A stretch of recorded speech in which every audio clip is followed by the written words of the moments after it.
Magandang umaga po sa inyo lahat. Good morning everyone. May buntag sa inyo tanan. And this morning we've been learning the Word of God taken from the book of Jeremiah.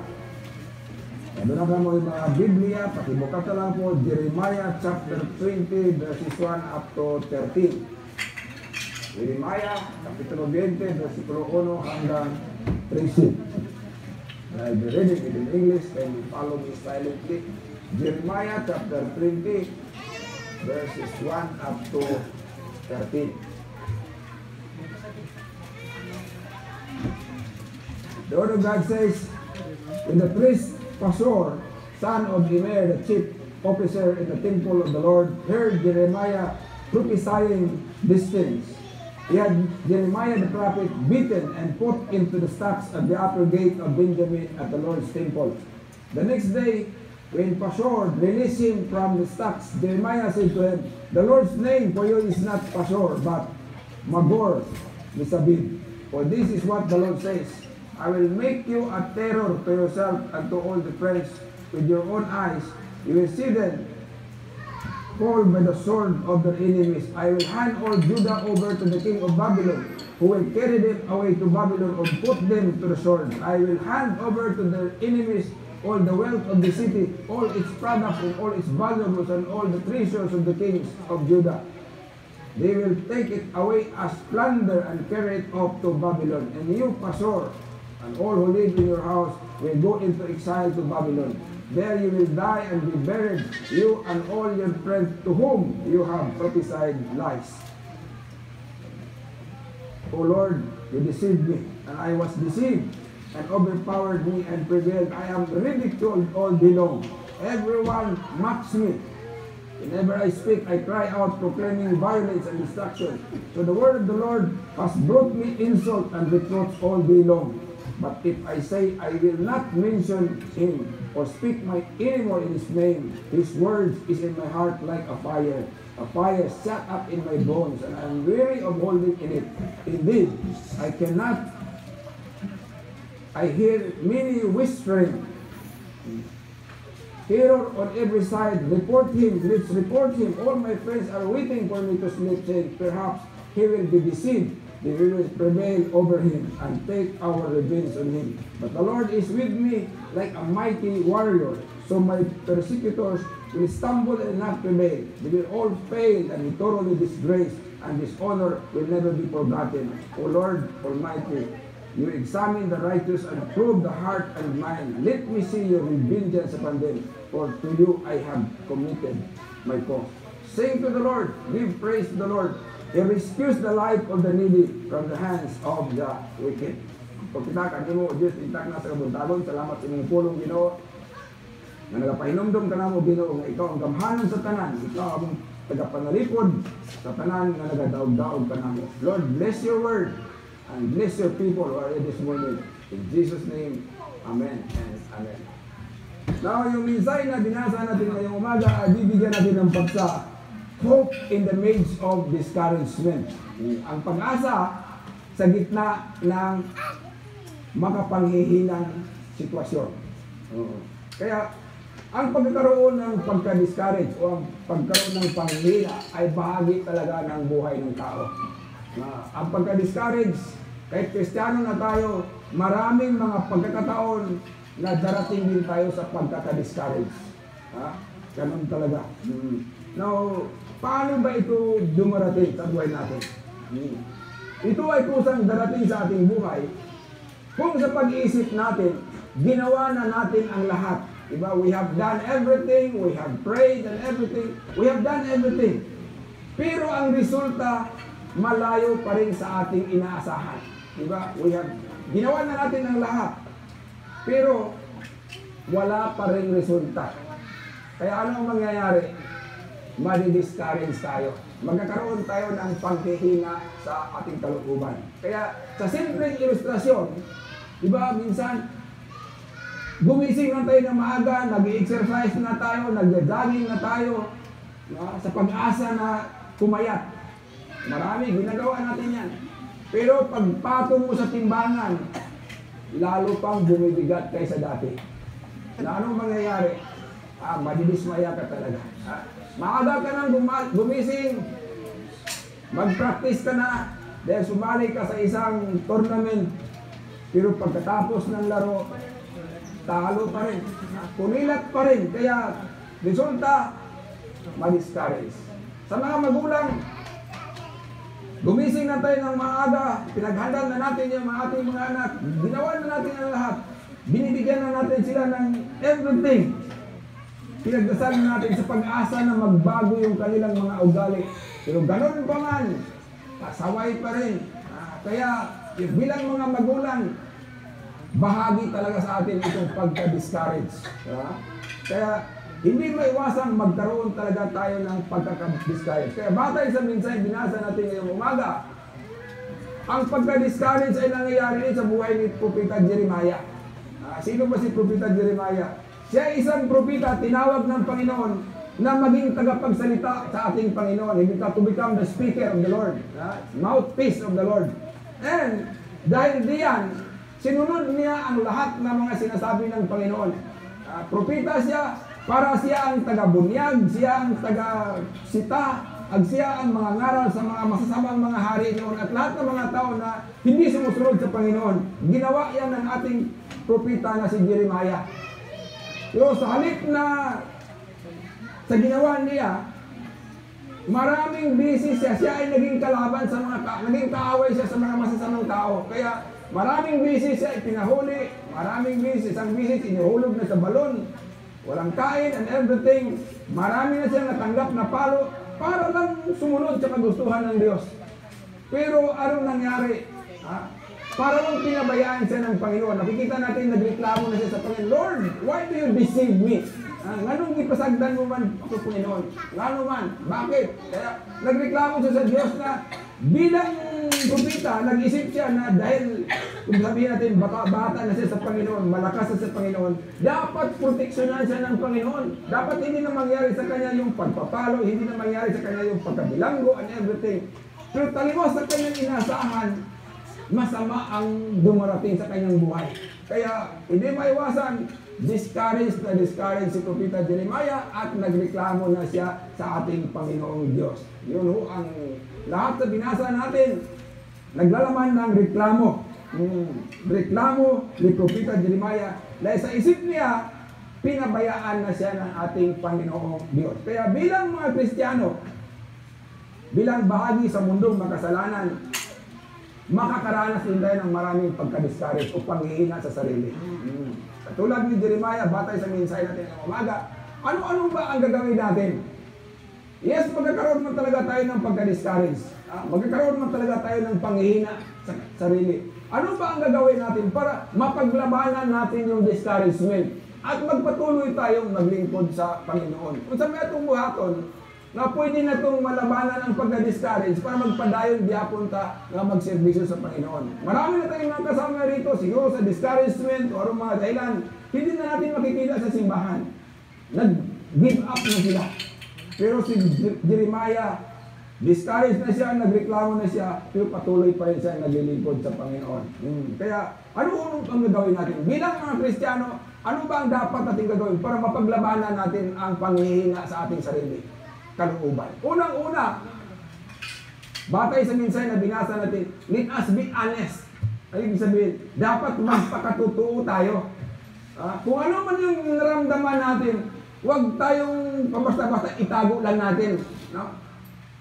Sabihin natin sa Panginoon sa pamamagitan ng ating pagdarasal. Kaya makikita natin, kung titingnan natin ang mga propeta, Isaiah, Jeremiah, Jonah, at marami pang mga haligi sa pananampalataya, si Job, nagreklamo sila sa Panginoon. They come to the Lord. Nagreklamo talaga sila. Kaya ipinalabas talaga nila yung mga hinanakit ng kanilang damdamin sa Panginoon, sa pamamagitan ng pagdarasal. Hindi naman masama yung ganon. Kasi ang Biblia ay nag-encourage sa atin na lumapit sa Kanya. Sa halip na itago natin yung ating masasakit na damdamin, sabihin natin sa Diyos. Makikita natin sa mga propeta, sinasabi nila. Kaya sa Matthew 11:20, sabi ng Biblia, come to me those who are heavily laden and I will give you rest. Kung naman tayo problema, mudoon kita sa Ginoo, atong isulti sa Ginoo ang atong problema, ayaw na dili ito itago. Ano ba? Itatago lang mo yung kanilang mga problema. Akala natin walang problema, pero may problema pala. At yun, minsan hindi na natin makikita sa simbahan. Minsan, gano'n. Sa bahay naman natin, may problema, hindi din sasabihin sa kabiyak natin. Magkakaroon na ng misunderstanding. Yun, simulan na yan sa kaguluhan. Katulad ni Panginoong Kristo, ibinuhos din niya yung kanyang sariling ano kung pakiramdam niya. Diba yung malapit na siyang hulihin, pumupunta sila sa Garden of Gethsemane, nagdasal siya. Ano ba yung sinalaman ng kanyang prayer? Parang reklamo na rin siya, Ama, kung pwede, huwag mo nang ipatuloy yung kahirapan na darating sa buhay ko. Diba? Alam niya na mamamatay na siya. Alam na niya mahuhulihin siya at magkaroon siya ng paghihirap. Kaya sabi niya, Lord, take away this cup from me. Pero ganoon pa man, he said, not my will, but your will be done. Para patuloy pa rin siya. At sa panahon ni Panginoong Kristo, nung napako na siya sa krus ng Kalbaryo, ano ba yung reklamo niya doon? Ha? May reklamo ba siya? Mayroon. Ha? Sa Matthew 27:46, sabi niya, my God, why hast thou forsaken? Nga nung gibiyaan mo man ako. Nagreklamo siya, pero sinabi nilang lahat, pero hindi siya bumaba sa krus ng Kalbaryo, di ba? Nagpapako pa rin siya hanggang siya namatay. Pero ibinuhos talaga yung kanyang mga naramdaman habang siya ay nandoon sa itaas ng cross ng Kalbaryo. Alam ng Diyos ang lahat na naging laman ng ating puso. Alam niya na sasaktan tayo. Alam tayo may problema tayo. Pero yung kinakailangan natin, sabihin natin sa Kanya. Huwag natin idibdib lang at unti-unti na lang tayo lalayo sa Panginoon. Hindi ho ganon. Kaya kinakailangan, let us be honest with the Lord. Sabihin natin sa Panginoon, Lord, nasasaktan na ako. Ano ba? Ayun, ireklamo. Kahit pakikita natin, mga propita, grabe, nagreklamo sila. Si Job, nagreklamo.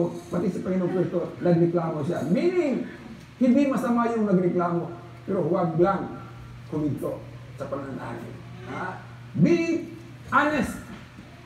Tell the Lord, Lord, mabigat na ito para sa akin. Mabigat na ito. Kaya, sabihin, pangalawang gagawin natin para malabanan natin ang discouragement. Ang pangalawa is, let us be obedient. Lagi natin gawin ang ipinapagawa ng Panginoon sa atin. Si Jeremiah, nagreklamo na siya. Si Kristo pa nagreklamo na siya. Pero, ginawa pa rin niya yung tungkulin na dapat niyang gagawin. Diba? Kumbaga, complain yet obey. Kung sa military, anong sinasabi sa military? Obey first before you complain. Pero pwede ito, complain and yet obey. Huwag lumayo. Kung basahin natin ang buhay ng mga propeta, nangyayari sa kanila. Nagreklamo talaga siya. Elijah, nagtago na nga siya. Nagreklamo. Lord, ganun ginahabol naman ako palagi. Nagreklamo na siya. Pero ganoon pa man, kung ano ang inuutos ng Panginoon, ginawa nila. Alam natin na buhay Kristiyano mahirap. Mahirap. Katulad ni Jeremiah at marami pang mga propeta, pati si Panginoong Kristo, pero patuloy pa rin silang sumusunod. Keep doing what God has told us to do. Manganong gikinanglan man. Because Christianity, serving the Lord is a calling. Panawagan din na naagita sa itong kasing-kasing kaya diha nagagikan ang Espiritu sa Ginoo nga ato din sundon. Kinahanglan nga naman tayo panahon nga reklamo apan igura sa reklamo padayon diha punta sa pagbuhat diha sa atong bulaton. Christians are called to serve the Lord. Dili na to pwede nga bayaan ka ng pagserbisyo sa Ginoo. Kay dako ka na, marami na ako nakikilala, mga pastor man, mga miyembro man ng simbahan na humihinto dahil sa problema o humihinto sa paglilingkod ng Panginoon dahil sa discouragement, lalo silang naghihirap. Lalo maghihirap. Kaya makikita natin sa Joshua 5:6. Ano ba nakalagay sa Joshua 5:6? Ito yung 600,000 men na galing sa Egypt, papuntang Canaan. Pinahintulutan ng Panginoon na out of 600,000 men na may edad 20 pataas, dalawa lang ang nakakarating. Dalawa lang ang nakapasok sa Canaan. Sino man? Si Joshua at saka si Caleb. Sabihin, Yes, along the way they complain, and yet these two remain faithful. They continue. Nagpatuloy talaga sila. Naging tapat sila sa Panginoon. Yung iba, pinahintulutan ng Panginoon na sila ay mamamatay along the way. Imagine, kung titingnan mo ang mapa, napakalapit lang yung Egypt, papuntang Kanaan. Pero bakit umabot sila ng 40 years? Pinahintulutan ng Panginoon na sila ay maligaw sa kagubatan. Pinahintulutan ng Panginoon na sila ay maligaw sa disyerto para silang lahat ay mamamatay. As a punishment. Why? They complain along the way, Lord, walang tubig. Bigyan ng tubig. Lord, walang karne. Binigyan ng tubo. Everything, God, mana, bumabagsak araw-araw. Pero reklamo ng reklamo yung mga tao. Hindi lang nagreklamo. They do not only complain. Lumalayo pa sila sa Panginoon sa pagsamba ng Diyos-Diyosan. Kaya wala talaga. Yung 600,000, dalawa lang ang napasok sa Kanaan. May sa buhay natin, hindi maiwasan ang magreklamo. Magreklamo talaga tayo sa pagitan natin pagdasal sa Panginoon. Pero huwag tayong bumitaw sa ating pananampalataya. Patuloy pa rin tayo sa ating pananampalataya sa Panginoon. You may complain, but continue to obey. Yun ho ang salita ng ating Panginoong Diyos. Dahil hindi lang punishment o anong spiritual punishment ang ibibigay sa 600,000 na mamatay sila. Meaning, hindi lang physical buhay o spiritual ang punishment, physical talaga mangyayari. Pangatlong pamaraan para malabanan natin ang discouragement. Lagi tayong makiramdam at alamin na habang nandito tayo sa mundo, magkakaroon man tayo ng problema, magkakaroon man tayo ng discouragement, lagi nating makiramdam at alamin na kasama natin ang Diyos. Yes. Kahit nasa hirap man tayo, nasa ginawa man, damdamin talaga natin na kasama natin ang Diyos. Always believe and always feel that God is with us. Kaya sinabi ni Jeremiah na kahit naghihirap siya, sa isip niya, pinabayaan niya, pero nakikita niya at naramdaman talaga niya na ang Diyos kasama niya is a mighty warrior. Imagine, ilang bisis na siyang pinalo, ilang bisis na siyang pinahuli, inihulog na sa balon, pero hindi pa rin siya namamatay. Meaning, basta may pinagsandalan tayo na Diyos, He will always be with us. Kinakailangan talaga. Yes, sa gitna ng ating paghihirap, sa gitna ng ating mga discouragement, always feel, always remember that God is always with us. And God is faithful and He will always protect us. Protektahan kita si Ginoo. Kaya nasahin kita na misad ang Ginoo nga dili bigta niya biyaan. Kaya sinabi sa Matthew 28:20, kasama natin ang Diyos sa lahat ng oras kahit magunaw man ang mundo. Kauban ginato ang Ginoo sa kalipay man, sa kalisdanan man, believe always that God is with us and He is fighting for us and He is always with us. Kaya may sinabi ang Biblia dahil kasama natin ang Diyos. Sinabi sa Psalm 46:1-3, God is our shelter, our shield, and our present help in times of need. Bisan unsa man ang problema, tawag lang sa Ginoo kay naagi tubag na atong madawat gikan kanila. Yun gina. Kung mo nang kanto to gisulti sa Biblia, o dili gina siya mulubad. Kaya sinabi sa Roma 8:31, this is an inclusive statement for all of us. Na if God is for us, dahil naniwala tayo na kasama natin ang Diyos, if God is for us, who can be against us? Kung ang Diyos kauban nato, kung ang Diyos ay kakampi natin, sino pa ba ang magtangkang makipaglaban sa atin? Kaya sa gitna ng ating paghihirap, unang-una, dapat, anong unang gagawin natin? Let us be honest. Magreklamo man tayo, sabihin natin sa Panginoon sa pagitan ng prayer, Lord, bakit nagkaganito? Pangalawa, let us be obedient. We can complain, but yet we continue to obey. Bahagi lang yan ng buhay. Pero kung mag-complain ka, wala ka pang ginagawa, hindi ka pa sumusunod, wala kang nangyayari. Kaya yung pangatlo, pakiramdaman talaga rin natin na No matter what, kahit may problema man, kahit nasa gitna man tayo ng discouragement, katulad ni Jeremiah, naramdaman talaga niya. Dapat maramdaman natin na kasama talaga natin ang Diyos. Now, ano ba ang advantage? Ano bang ikakabuting resulta sa buhay natin kung sa gitna nating paghirap sa tunga sa itong kalisdanan, alam natin na kasama natin ang Diyos? What good will it do unto us if we always believe that God is with us? Ha? Magkaroon talaga tayo ng courage, di ba? Kahit may problema, kaya. Dahil kasama ang Diyos. Ano pa? Magkaroon tayo ng lakas. Ano pa? Magkaroon talaga tayo ng perseverance. Makaantos kita. Kay ingon man atong Ginoong Jesucristo, nag-antos man gani siya. Kapag sabi niya, I have overcome the world. At sinabi ng maraming pasahe ng Biblia, kung ano ang nagawa ni Panginoong Kristo, mas marami po yung magawa natin. At yun ang mga pangako ng Panginoon dahil kasama niya tayo. Kaya kailangan, we always feel that God is with us at malaki talaga ikakatulong sa atin. Kasi kung naniniwala tayo na kasama natin ang Panginoon, lakas ang ating loob, maging matapang tayo at maging mahaba yung ating pasensya. Yung mga ordinaryong mga tao, pag maging kaibigan lang yan ng kapitan ng baryo, maging kaibigan lang yan ng tanod bayan, matapang na. Lalo na kung commander ng detachment ang kaibigan, lalong naging matapang. Lalo na maging matapang kung kaibigan niya ang presidente. But how much more? Di ba may Diyos tayo? God is the most powerful God. Sabi niya, I will never leave you and I will never forsake you and I will fight for you. Siya na ang magipaglaban sa atin. Siya na ang nauuna sa atin. Kaya sa Romans 8:31, sinasabi exclusive statement para sa mga Kristiyano na tunay na sumasampalatay sa Panginoon na if God is for us, who can be against us? Kung ang Ginoo kakampi natin, kung ang Panginoon ay kasama natin, wala nang kahit sino mang magtangkang makipaglaban sa atin. Meaning, we always win when God is with us. Do you believe in that? Yes. We always win. We always win. We may not win physically, we may not win many times, but spiritually, we will be a winner.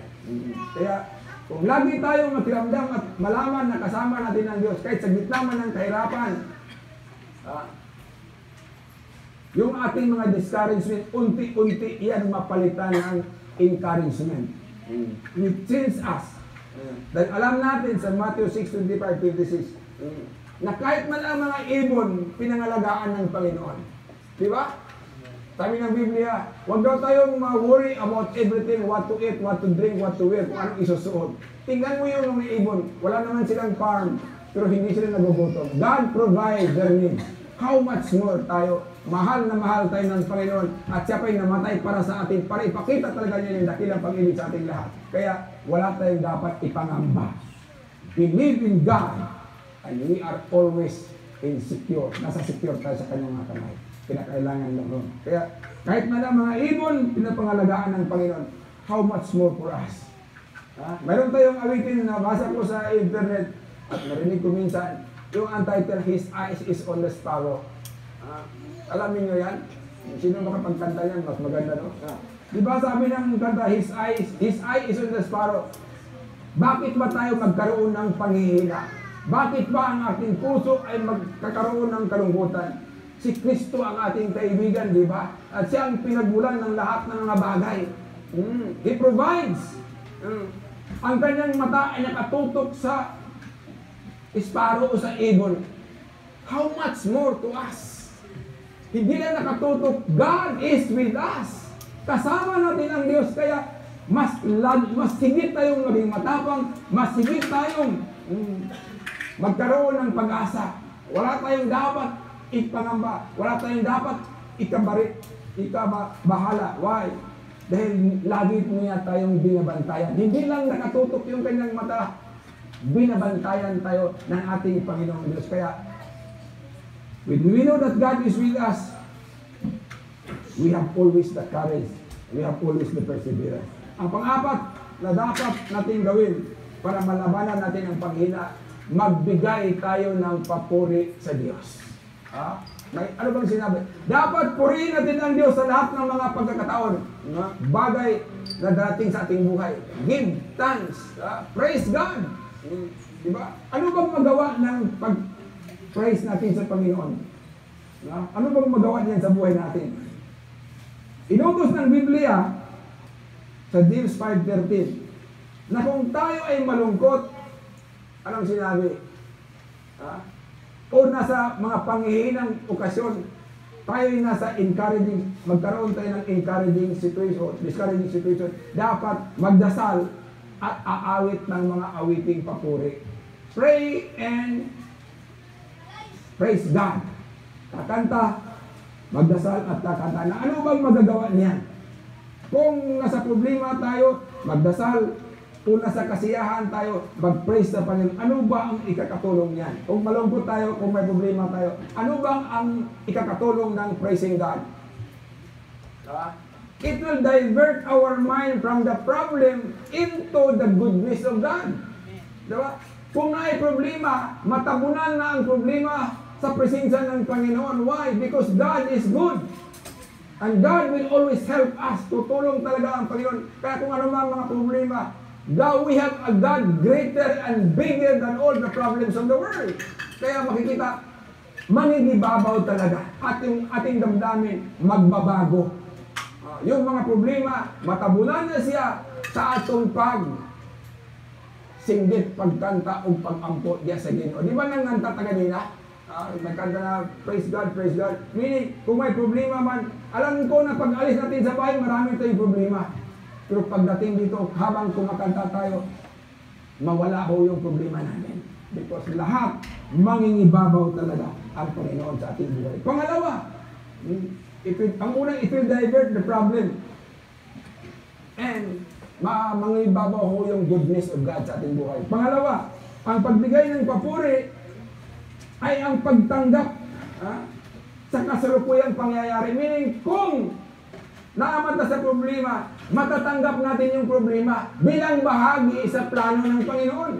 Meaning, kung ang paghirap natin ay plano ng Panginoon, meaning, ipaubaya natin sa Panginoon. Why? Because ang plano ng Panginoon, ano ba ang plano ng Panginoon sa buhay natin? God has a plan to prosper us and not to harm us. Meaning kung nasa gitna man tayo ng paghirap, bahagi ng plano ng Panginoon, bahagi yan, hindi na para iduot tayo sa kalisdanan, kundi plano sa Ginoo to prosper us. Paano pa tayo mag-prosper sa kahirapan? We will prosper sa mga paghirap. Why? It will strengthen us. Kasi kung palagi lang tayo easy araw-araw, nandiyan na lahat. Katulad ng mga bata na depende pa sa mga magulang. Paggising ng umaga, may pagkain na. Ang mga nanay pa ang magpaligo and everything. Damit binigay na, pera nandiyan na. Pagdating sa panahon na mag-asawa na yan, hiwalay na. Parang nasa desierto na siya, sa gitna ng desierto. Pero kung sanay ka sa paghirap, sa piling ng Panginoon, it will strengthen us. Maging malakas tayo, maging matatag tayo, at kung may problema man, alam natin na ang Diyos ay tumutulong. Wala tayong dapat tawagan, kundi ang Diyos lamang. Pero yung mga taong hindi sanay sa paghihirap, nako, kung titingnan mo yung mga tanim sa desierto, ilang taon ba, ilang buwan ba uulan lang sa desierto? Bihira lang. Bihira lang. Pero bakit yung mga tanim palaging malusog pa rin yung may mga tanim doon? Kasi yung kanyang mga ugat dating pinakamalalim na lugar, and matitikman pa rin niya yung lamig sa ilalim, kaya naman sila silang buhay. So tingnan mo yung mga tanim na nasa tubig. Kukunin mo sa tubig, ilang oras lang nalalanta na dahil hindi sila sanay sa paghihirap. Meaning, kung naghihirap man tayo, kung kagustuhan ng Panginoon, and we know that God is for us and God is with us, bahagi ng plano, magkakaroon pa rin tayo ng encouragement sa ating buhay. Pangatlo, ano ba ang maidulot ng mga paghihirap? Dahil sinabi ng Biblia, dahil kung palagi tayong nasanay sa kahirapan, kalungkutan, ang kalungkutan ay maging kasiyahan, at yung kabiguan ay maging pagtatagumpay. Pero kung wala tayo, hindi tayo sanay diyan. Dahil sinabi ng Biblia sa Roma 8:28, everything works for good for him that loves the Lord. Meaning, Kung naman, nasa kalipay man tayo, nasa kalungkutan man tayo, isipin natin na may plano ang Panginoon. Alam natin ang plano ng Panginoon is not to destroy us, but to prosper us. At sa gitna nating paghihirap, sabi ng Biblia, everything works for good for him that loves the Lord according to his purpose. Plano ng Ginoo nga nung dumaan tayo sa mga paghihirap, at yun ay para sa ating kabutihan. Kaya magreklamo man tayo, bahagi yan, pero huwag talagang bumitaw sa Panginoon. Pag may problema, huwag idaan sa buti. Kasi lalong lumalaki ang problema. Pangatlo, ang pagbibigay ng papuri sa pamagitan ng pagdarasal ay magbigay ng kapangyarihan sa ating buhay. Meaning, when we have problems and discouragement in life, and when we come to God in prayer, God will release His power. Marami ng visit na nangyayari sa buhay natin. Nasa prayer, mayroon talaga ang mga sagot. May kasagutan talaga. At yun, doon mo malalaman. By our prayer, God will pour out His blessing and power. At yun, kahit anumang problema maranasan natin, kaya natin mapaglabanan. To summarize, bilang Kristiyano, bahagi sa atin ang pagkaroon ng problema. Bahagi sa atin ang magkaroon ng discouragement. So, paano ba natin ito malabanan? Una-una, let us be honest. Sabihin natin sa Panginoon, Lord, this is my problem. Pangalawa, continue to obey. Yes, we complain and yet continue to obey. Huwag talagang lumayo, huwag bumitaw sa Panginoon. Pangatlo, kahit sa gitna man tayo ng problema, alalahanin natin at damdamin natin na kasama natin ang Diyos. Na kung kasama natin ang Diyos, magbigay sa atin niya ng lakas, magbigay sa atin niya ng tapang, magbigay sa atin ng perseverance. Kaya natin mag-antos, bisa nata sa kalisdanan, basta na tayo tanga sa uban na to ang Diyos. Mobi na ang pinaka-importante. Ikaw pa, patuloy tayong magbigay ng papuri sa Diyos. Ayaw din pag-undang sa pag-ampo, ayaw din pag-undang sa pagkanta sa Ginoo, ayaw din pag-undang pagbiya sa simbahan. Para kang, kung lumalayo ka sa Panginoon, lalong bumibigat ang problema sa buhay. Sino pa ba ang masasanggalan mo kung wala ng Diyos? Problema na nga natin hindi na nga natin kaya, lalayo ka pa sa Panginoon, sino pa ang magligtas at tutulong sa atin? Wala na. Kaya, nararapat, kung may problema man, huwag bumitaw sa Panginoon. Alam natin na yung pagpupuri, kagustuhan ng Diyos. Alam natin na yung pagpupuri ay bahagi sa plano ng Diyos at yung pagpupuri ay magbigay sa atin ng kapangyarihan. Prayer will release the power of God. Kaya, problema man, lapit sa Panginoon through prayer. Praise Him, praise Him, praise Him. At yun, napagbigay talaga ng lakas loob. At bago ko tatapusin ang mensahe ito, allow me to tell you an experience last week. Alam mo, wala ho yung mga pamilya ko, diba? Nasa hospital. Si Eric, si May, yung dalawang anak, nasa hospital. Last week, nagkaroon ng ubo yung elder na babae. And 2 araw, dinadala na sa doktor, na-check up sa mga clinic. Sabi ng doktor, okay, kaji lang daw, hindi ka nang gamot. Pangalawang patuloy pa rin, lagnat hanggang 5-7 araw. Nahawa na ho yung bunso na lalaki. Dinala din sa clinic. Sabi ng doktor, okay, okay. Kaya sa last, yung 3rd time na pumunta sila sa ospital, sa clinic, nag-insist na ho si May na dapat ipasuri na yung dugo. Ginawa mo ng doktor siguro, nahihiya lang siguro yung doktor o na-insulto na ikaw pa ang lumapit sa kanya, ikaw pa ang magsabi, ipasuri ang dugo, i-check ang dugo. Sinunod, praiwan ko lang kung i-check talaga sa laboratorio. Sabi, okay, okay. Alam ko na yung bunso, yung maliit, nahihirapan ng huminga, alam ko. Alam ko sa maraming mga nakaraang mga bisis, marami nang namamatay sa mga ubo-ubo lang, akala mo ubo, bronchitis na pala. Para sa mga bata, maliliit lang ho yung baga nila. Sa tingin ko, ang lagnat 40, 39, 40, 40 every night. Igoy, itakbo na sa ospital sa Kisawa. At paggabi, nanghihina pa sila, parang kaya pa nila. Oh, no. Habulin natin ang oras. Pagdating doon, akit na pala. Imagine na pala. Kaya sa isip ko, grabe ang discouragement, but still, we continue to pray. So God give us the wisdom. Nagdalhin sa ospital, dalhin. At pagdating doon, pagkuha sa dugo, mataas na yung white blood cell.